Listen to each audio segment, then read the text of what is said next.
뭐 계엄을 선포한 사람은 대통령인 저 자신이니까 아까 계엄 선포의 이유를 그 장관에게 이렇게 물어보셨는데요. 계엄 선포의 이유는 야당에 대한 경고가 아니고요. 주권자인 국민에게 호소해서 엄정한 감시와 비판을 해달라는 것이지 야당에 대한 경고는 아무리 해봐야 소용이 없습니다. 야당에 대한 경고가 먹힐 거면 이런 비상계엄을 할 필요가 없습니다. 주권자인 국민에 대해서 한 것이고요. 그리고 국보위라는 말씀을 자꾸 하시는데 국보위라고 하면은 이 상황에서 기재부 장관한테 얘기한다는 것 자체가 완전히 넌센스고 국보위를 하는 만약에 상황이라 그러면 이런 거 줄 필요 없습니다.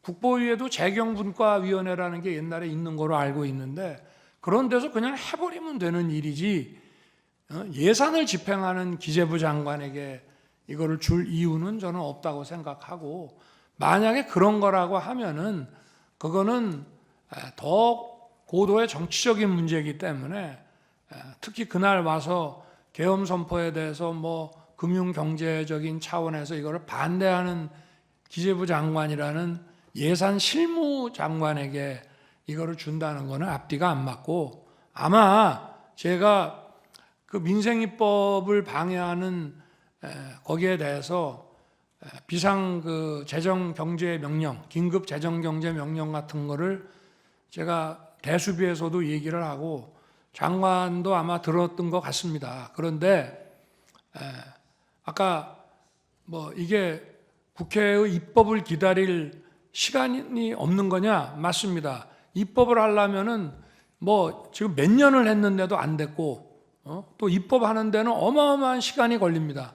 자기들이 필요하면은 며칠 만에 그냥 통과시켜 버리지만 반대하면은 입법이 거의 봉쇄가 되기 때문에 시간을 아무리 가져도 할 수 없으니 선제적으로 긴급 재정경제 명령을 발했을 때 만약에 거대 야당이 반대를 해서 불승인을 하게 되면 또 이게 전부 사상 누각이 되는데 이런 계엄 같은 거를 하는 상황에 국민들의 여론이라든가 이런 게 좀 바뀐다면 이런 걸 한번 검토해 볼 수 있지 않나.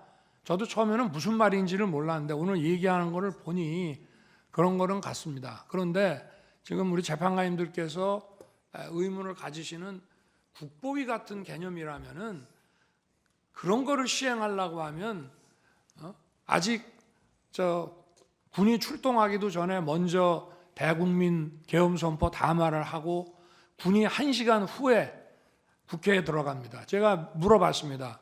계엄 선포하고 군 이동 지시를 해라.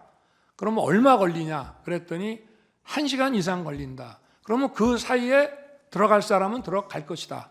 국회가 개회 중이고 또 의원회관에도 많은 사람이 있고 소통관에도 또 인원들이 있기 때문에 또 아직도 예결위가 끝나지 않은 상태니까 그래서 이거를 막지 않고 국회라는 이 시스템을 인정하는 한도 내에서 이걸 한 것이기 때문에 그렇게 한 것이고요. 뭐 일부 못 들어갔다라고 얘기를 합니다만은 그럴 수는 없습니다. 다 서울경찰청에서도 그 입구에서 전부 다 들여보냈고요. 군이 도착하기 전에 다 들여보냈고 뭐 어디 통제가 한다 하니까 먼저 들어가려고 담을 넘어가신 분은 계실지 모르지만 190명이나 빠른 시일 내에 들어와서 시간 내에 들어와서 이 계엄 해제 논의를 해가지고 계엄 선포 시간이 계엄 효력 발생 시간이 11시인데 1시에 벌써 계엄 해제 요구 결의안이 통과됐다는 것은 그 사실 자체만으로 보더라도 이거를 통제하고 막지 않았다는 것을 의미합니다. 네, 그렇게 말씀을 드리겠습니다. 네, 알겠고요. 윤석열 대통령은 비상계엄 선포 직후 최상목 당시 기획재정부 장관에게 비상입법기구가 적힌 문건을 건넸다는 사실을 오늘도 부인했습니다. 계엄을 반대하는 기재부 장관에게 줄 내용은 아닌 것 같다고 주장했습니다. 윤 대통령 측이 증인으로 신청한 김용현 전 국방장관은 문건을 자기가 썼다고 했습니다. 또 문건도 자기가 건넨 거라며 윤 대통령을 거들었습니다. 당시 그 자리에 있지는 않았지만 자신이 실무자에게 전달을 부탁했다는 겁니다. 그런데 최상목 권한대행의 검찰 조사 내용은 다릅니다.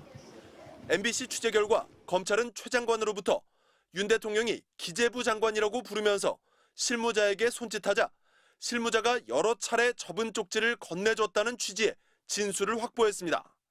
최 장관은 검찰에서 대통령이 말씀을 하셨는데 참고하라는 취지였던 걸로 기억한다고도 말했습니다. 윤 대통령이 자신의 직책을 기재부 장관이라고 정확히 불렀고 참고하라며 문건의 용도도 정확하게 설명했다는 겁니다. 앞선 국회 증언과도 일치합니다. 대통령이 들어가시면서 제 이름을 저를 보시더니 저 참고 자료 이거 참고하라고 하면서 하니까 옆에 누군가가 전 잘 모르겠어요. 누군가가 저한테 자료를 하나 줬습니다.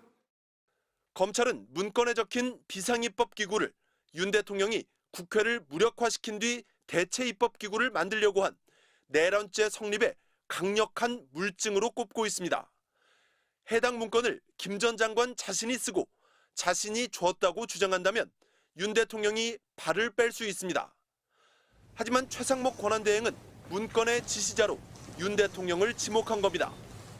김 전 장관은 최상목 문건 외에 지시 문건을 여러 장 자신이 직접 작성했다고도 주장했습니다. 기재부, 외교부, 경찰청장, 국무총리, 행안부 것도 있었다면서 비상계엄 주무장관으로서 협조가 필요한 것 있으면 협조를 구하라고 지시를 받았다는 겁니다. 외교부와 경찰청장 문건은 윤 대통령이 당사자에게 직접 건넨 것으로 드러났습니다. 비상계엄 선포를 할 생각이다라고 대통령님이 저에게 말씀하시면서 종이 한 장을 주셨습니다. 윤 대통령 검토와 승인 없이 문건이 작성됐다는 건 설득력이 떨어지는 겁니다. 김 전 장관이 그동안 알려지지 않았던 국무총리, 행안부 문건도 작성했다고 주장하면서 한덕수 전 국무총리와 이상민 전 행정안전부 장관의 해명도 필요해 보입니다. MBC 뉴스 이준입니다.